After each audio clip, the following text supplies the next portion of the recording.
कहा जाता है जब पद्मिनी को पाने के लिए अपनी योजना में अलाउद्दीन को सफलता नहीं मिली तो वो घेरा उठाकर लौटने को राजी हो गया, पर शर्त यह थी कि रतन सिंह एक दर्पण में उसे पद्मिनी का सुंदर मुख का प्रतिबिंब भर दिखला दे। परंतु जब राणा किले के बाहर सुल्तान को उसके खेमे तक पहुंचाने गया तो उसने धोखे से उसे गिरफ्तार करवा लिया, किंतु पद्मिनी बड़ी चतुराई से अपने पति को शत्रुओं के चंगुल से मुक्त कराने में सफल हुई। इस कहानी को अनैतिक कहकर अस्वीकार किया है। पहला कि अमीर खुसरो ने जो अलाउद्दीन के साथ चित्तौड़ गया था और घेरे के समय वहां उपस्थित था, इस विषय में कुछ नहीं लिखा है। दूसरा, अन्य तत्कालीन लेखकों ने भी इसका उल्लेख नहीं किया है। तीसरा, कहानी मलिक मोहम्मद जायसी की लिखी हुई है, जिसमें अपना पद्मावत 1540 ईस्वी में लिखा था। सभी पर्वतीय लेखकों ने उसी का अनुकरण किया है। ये तर्क अमीर खुसरो के ग्रंथ के उथले अध्ययन पर अविलंबित है और व्यक्ति संगत नहीं है।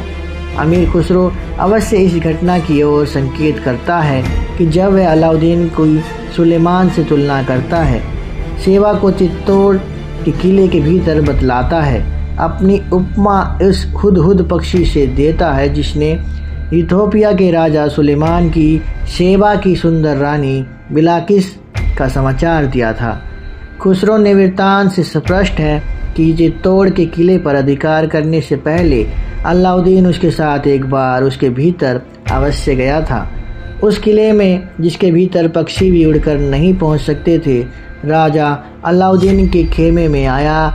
उसने तभी समर्पण किया, तब सुल्तान किले के भीतर से वापस लौटा। राणा के हथियार डाल देने के बाद निराश अलाउद्दीन के निर्देश से 30,000 राजपूतों का वध किया गया। खुसरो दरबार में कवि था, इसलिए उसने जो कुछ लिखा है उससे अधिक लिखना उसके लिए असंभव था।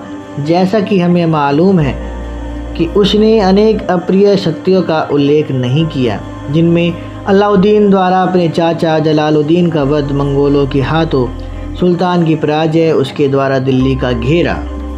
अलाउद्दीन पद्मिनी को पाने का इच्छुक था। कामुक सुल्तान को रानी का प्रतिबिंब दिखलाया गया था और उसने उसके पति राणा रतन सिंह को बंदी कर लिया था। ये घटना अवश्य ही ऐतिहासिक सत्य पर आधारित है। राणा रतन सिंह की गिरफ्तारी के बाद उनकी वीर गति के बाद स्त्रियों का जौहर कर लिया।